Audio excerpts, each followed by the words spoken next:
नमस्कार दोस्तों, मेरा नाम है अनिल शर्मा। स्वागत है आपका हमारे चैनल शर्मा सपोर्ट में। और दोस्तों आज हम डिस्कस करेंगे कि आप जब एक स्मार्टफोन खरीदते हैं तो उसमें ऑप्शन होता है कि 12 मेगापिक्सल, 24 मेगापिक्सल, 48 मेगापिक्सल, 64 मेगापिक्सल और 108 मेगापिक्सल, यानी कि आपको इतने ज़्यादा मेगापिक्सल का कैमरा दिया जाता है। आप कंफ्यूज हो जाते हैं। कुछ लोग तो सोचते हैं यार 108 मेगापिक्सल तो मतलब तबाही फ़ोटो आएगी, मतलब एकदम आग लगा देगी फ़ोटो, पता नहीं क्या हो जाएगा। तो दोस्तों ये एक मिथ है या फिर सच में वो इफेक्टिव होते हैं? तो ये सारी चीज़ जानेंगे हम आज की इस वीडियो में। और कैसे एक 18 मेगापिक्सल का डीएसएलआर कैमरा एक 108 मेगापिक्सल के फ़ोन को बुरी तरह से धो देता है, यानी कि उसके सामने कहीं से कहीं तक फ़ोन टिकता नहीं है। तो ये सारी चीज़ आज हम डिस्कस करने वाले अपने इस वीडियो में। वीडियो के एंड तक देखते रहिए। तो आइए दोस्तों शुरू करते हैं। दोस्तों जब भी आप एक स्मार्टफोन खरीदते हैं तो दुकानदार, ऑनलाइन या फिर आप एड्स देखते हैं तो आपको ये बताने की कोशिश की जाती है कि देखिए 108 मेगापिक्सल का कैमरा है, 64 मेगापिक्सल का कैमरा है, 48 मेगापिक्सल का कैमरा है। तो आप बहुत ज़्यादा इंप्रेस हो जाते हैं कि भाई यार 48 मेगापिक्सल, यानी कि हमें ऐसा लगता है कि यार 48 मेगापिक्सल है तो पता नहीं क्या आफत हो जाएगी, पता नहीं कितना भयंकर फोटो खींच जाएगा इससे। तो दोस्तों ऐसा नहीं है कि 48 मेगापिक्सल का कैमरा है तो बहुत अच्छी फ़ोटो खींचेगा।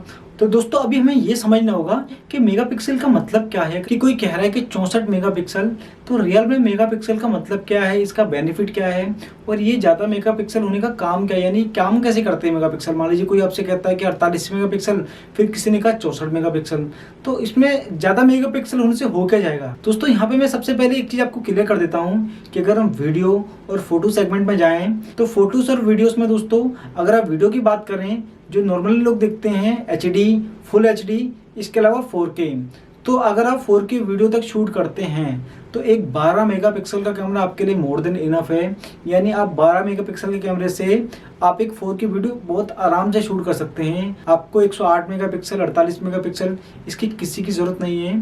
12 मेगापिक्सल बहुत इफेक्टिव है 4K वीडियो के लिए, उससे ज़्यादा की आपको ज़रूरत नहीं है। ठीक है, तो दोस्तों वीडियो का सेगमेंट तो यहीं खत्म हो जाता है कि हमें डिस्कस करने की ज़रूरत नहीं है कि हम 48 मेगापिक्सल के कैमरे से वीडियो बना रहे हैं या फिर 108 मेगापिक्सल के कैमरे से वीडियो बना रहे हैं। वहाँ पे 12 मेगापिक्सल ही बहुत होता है और 108 मेगापिक्सल का कैमरा भी वैसे ही वीडियो बनाएगा जैसा कि 12 मेगापिक्सल का कैमरा बनाता है। दोस्तों अब हम डिस्कस करेंगे फोटो के सेगमेंट में।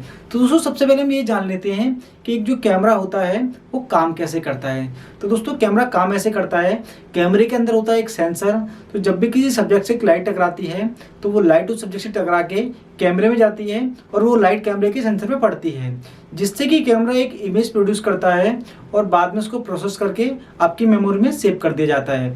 अब दोस्तों यहाँ पे ये चीज़ भी मैटर करती है कि आप जो कैमरा यूज़ कर रहे हैं बाद में उस पर प्रोसेसिंग किस तरह की हो रही है।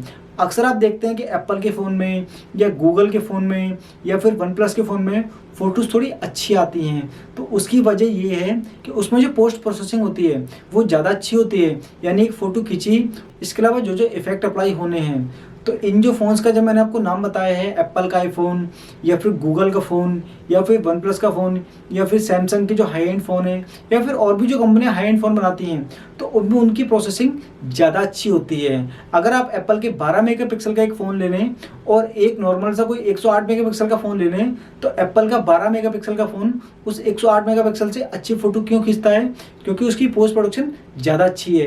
क्या नहीं, एक फ़ोटो खींचा, जैसे डीएसएलआर के अंदर ऑप्शन होता है रॉ फोटो खींचने का, यानी कि फ़ोटो की फुल डिटेल के साथ आप उसको सेव कर सकते हैं। लेकिन आपके स्मार्टफोन में ऐसा नहीं होता है। आपका स्मार्टफोन हमेशा फ़ोटो को प्रोसेस करके ही सेव करता है। उसमें कलर वगैरह और बाकी के पैरामीटर कैमरे को और प्रोसेसर को उसी समय डिसाइड करने होते हैं। बाद में भी आप चेंजेस कर सकते हैं, लेकिन दोस्तों अब वो मान लीजिए कि हम अपने आंखों पे एक चश्मा लगा लेते हैं रेड कलर का, तो हमें पूरी दुनिया रेड दिखने लग जाती है। लेकिन रियल में दुनिया रेड नहीं है, रियल में उसका नॉर्मल कलर जो है दुनिया का वो वही रहेगा। अब दोस्तों हम ये जान लेते हैं कि एक स्मार्टफोन का जो कैमरा होता है और एक जो डीएसएलआर का कैमरा होता है, तो डीएसएलआर में कम मेगापिक्सल, मान लीजिए डीएसएलआर में 12 मेगापिक्सल है, 18 मेगापिक्सल है और स्मार्टफोन में 108 मेगापिक्सल। तो कैसे एक डीएसएलआर कैमरा है एक स्मार्टफोन के कैमरे को बुरी तरह से धो देता है। दोस्तों इस चीज को समझने के लिए मैं आपको एक रियल लाइफ का एग्जांपल देता हूँ। आपके घर में दो खिड़कियां हैं, एक खिड़की छोटी है, एक खिड़की बड़ी है। ठीक है, तो दोस्तों यहाँ पे कॉमन सेंस वाली बात है कि जो बड़ी खिड़की होगी उसके द्वारा आपके घर में लाइटिंग ज़्यादा अंदर आएगी, यानी कि दिन का समय है तो जो बड़ी खिड़की होगी उसमें से ज़्यादा लाइट अंदर आएगी, जो छोटी खिड़की है उसमें से लाइट अंदर कम आएगी। तो दोस्तों होता क्या है कि जो स्मार्टफोन का जो कैमरा होता है, आप उसे छोटी खिड़की मान लीजिए, उसके अंदर ज़्यादा लाइट जा ही नहीं सकती है। अब लोग बोलते हैं मेगापिक्सल, 64 मेगापिक्सल, 48 मेगापिक्सल, 108 मेगापिक्सल, लेकिन कोई भी सेंसर साइज पे डिबेट नहीं करता है। कोई भी कंपनी आपको ये नहीं बताती है कि जो वो कैमरा वो दे रहे हैं स्मार्टफोन के अंदर, उसका सेंसर साइज क्या है। अब जो दोस्तों DSLR का जो कैमरा होता है, अगर आप क्रॉप सेंसर की बात भी करें तो उसमें अप्रोक्सीमेटली 24 mm का सेंसर होता है और फुल फ्रेम में 36 mm का। लेकिन दोस्तों वहीं पर हम बात करें कि स्मार्टफोन का कैमरा, उसका सेंसर साइज बहुत छोटा होता है। अब दोस्तों पिक्सल बढ़ाने का मैं आपको मतलब समझाता हूँ। अब ये मान लीजिए दोस्तों, एक खिड़की है, खिड़की में जाली है, जाली में एक पर्टिकुलर शेप बनी हुई है, जैसे कि आपको शो हो रही है इस इमेज में। अब मान लीजिए हमने क्या करा, जाली की शेप चेंज कर दी, उसमें ज़्यादा डॉट्स हो गए, तो अभी क्या हुआ, दिखाने के लिए आप ये मान सकते हैं कि मेगापिक्सल ज़्यादा हो गए। लेकिन क्या मेगापिक्सल ज़्यादा होने से उस खिड़की का साइज बड़ा हो गया? तो दोस्तों ऐसा बिल्कुल भी नहीं हुआ। खिड़की का साइज तो दोस्तों उतना ही है, लेकिन आप उसकी जाली का साइज चेंज कर रहे हैं, उसमें मेगापिक्सल बढ़ा रहे हैं। तो दोस्तों ऐसा नहीं कि मेगापिक्सल बढ़ाने से या फिर खिड़की में जो मैंने आपको बताया जाली का साइज चेंज करने से खिड़की बड़ी हो जाएगी और ज़्यादा रोशनी अंदर आने लग जाएगी, ऐसा नहीं है। तो दोस्तों यहाँ पे जस्ट एक मार्केटिंग टर्म है जो कंपनी आपको बेवकूफ़ बनाती है कि 64 मेगापिक्सल, 108 मेगापिक्सल या फिर जो भी आपको वो नंबर बताती है, वो मेरे हिसाब से उसका कोई बेनिफिट नहीं है।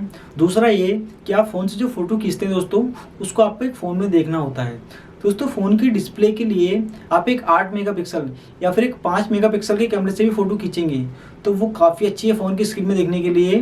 ज़्यादा मेगापिक्सल का बेनिफिट ये होता है कि साइज़ आपको बड़ा चाहिए, यानी कि फ़ोटो फैली हुई चाहिए। आप देखिए दोस्तों, फुल HD और 4K में क्या फ़र्क होता है, या फिर HD और फुल HD में क्या फ़र्क होता है? साइज़ का फ़र्क होता है। जो हाइट और विड्थ होती है वो 4K की ज़्यादा होती है, फुल HD की कम होती है। दोस्तों वही काम करता है आपका ज़्यादा मेगापिक्सल का कैमरा, कि अगर आप ज़्यादा मेगापिक्सल के कैमरे से एक फ़ोटो खींचेंगे तो उसकी हाइट और विड्थ ज़्यादा होगी। लेकिन दोस्तों हम उसका अपनी लाइफ में कहीं यूज ही नहीं करेंगे, है ना। हम उस फोटो को खींचेंगे, हमें व्हाट्सएप पर डालना है, फेसबुक पर डालना है, और फेसबुक व्हाट्सएप इसको वैसे ही कंप्रेस कर देता है। तो आपका वो 48 मेगापिक्सल का कैमरा, 64 मेगापिक्सल का कैमरा, 108 मेगापिक्सल कैमरा सिर्फ एक दिखाने के लिए बड़ा नंबर है, रियल लाइफ में उसका कोई भी यूज़ नहीं है। तो दोस्तों आप फ़ोन खरीदते समय इस बात पे बिल्कुल भी ना जाएं कि 108 मेगापिक्सल का कैमरा है, 48 मेगापिक्सल है, 64 मेगापिक्सल है। ये जस्ट एक बेकार की बातें हैं, इनका रियल लाइफ में इतना कोई खास यूज है नहीं। आप अगर पॉसिबल हो तो आप जो भी फ़ोन खरीद रहे हो उसकी फ़ोटो क्लिक करके देखें, अगर आप उससे सेटिस्फाई हैं तो आप उस फ़ोन को खरीदें। या फिर आप यूट्यूब वगैरह पे या फिर जो कम्युनिटी बनी है उसमें रिव्यूज़ ले सकते हैं कि कौन सा कैमरा ज़्यादा अच्छा परफॉर्मेंस कर रहा है। एग्जाम्पल के तौर पर दोस्तों जो गूगल का नेक्सस आता है उसका कैमरा बताया जाता है कि स्मार्टफोन में सबसे बेस्ट है, उसका एप्पल का नंबर आता है। तो ये जो फ़ोन्स हैं ये कोई 108 मेगापिक्सल के कैमरे नहीं बनाते हैं, लेकिन फिर भी इनकी टक्कर के जो कैमरा है किसी फ़ोन में आपको नहीं मिलते। वजह ये है कि इन फ़ोन्स का जो पोस्ट प्रोसेसिंग है वो काफ़ी हाई लेवल का है। इसके अंदर जो प्रोसेसर लगा है, जो पर्टिकुलर हैंडल करता है आपका पोस्ट प्रोसेसिंग, वो काफ़ी अच्छे लेवल का है। दोस्तों आपने 64 मेगापिक्सल के कैमरे से फ़ोटो तो खींच ली, लेकिन उसकी प्रोसेसिंग बहुत घटिया लेवल पे हुई है, तो उस 64 मेगापिक्सल का कोई बेनिफिट नहीं होगा। वहीं आपने एक 12 मेगापिक्सल के कैमरे से फ़ोटो खींची, उसकी प्रोसेसिंग फ़ोन ने बहुत अच्छी तरीके से करी, तो वो ज़्यादा इफेक्टिव होगा, उसकी क्वालिटी आपको ज़्यादा अच्छी आएगी। तो दोस्तों आई होप आपको क्लियर हो गया होगा कि 64 मेगापिक्सल, 48 मेगापिक्सल, 108 मेगापिक्सल या फिर जो कैमरे के अंदर मेगापिक्सल होते हैं उनका क्या बेनिफिट है और आपको फ़ोन खरीदते समय किन बातों का ध्यान रखना चाहिए। दोस्तों आशा करता हूँ आपको मेरी आज की वीडियो जरूर पसंद आई होगी। अगर आपको ये वीडियो पसंद आई तो वीडियो को लाइक करें, वीडियो को शेयर करें। आप मुझे कमेंट करके बताएं कि आपको वीडियो कैसी लगी है। बाकी कमेंट में ये भी मेंशन करें कि आप किस किस टॉपिक के वीडियो चाहते हैं। मैं कोशिश करूंगा कि जो भी आपकी क्वेरी है उसके हिसाब से वीडियो बनाऊं। अगर आप हमारे चैनल पर नए हैं तो चैनल को सब्सक्राइब जरूर करें। आज के लिए बस इतना ही। Thank you friends, have a nice day.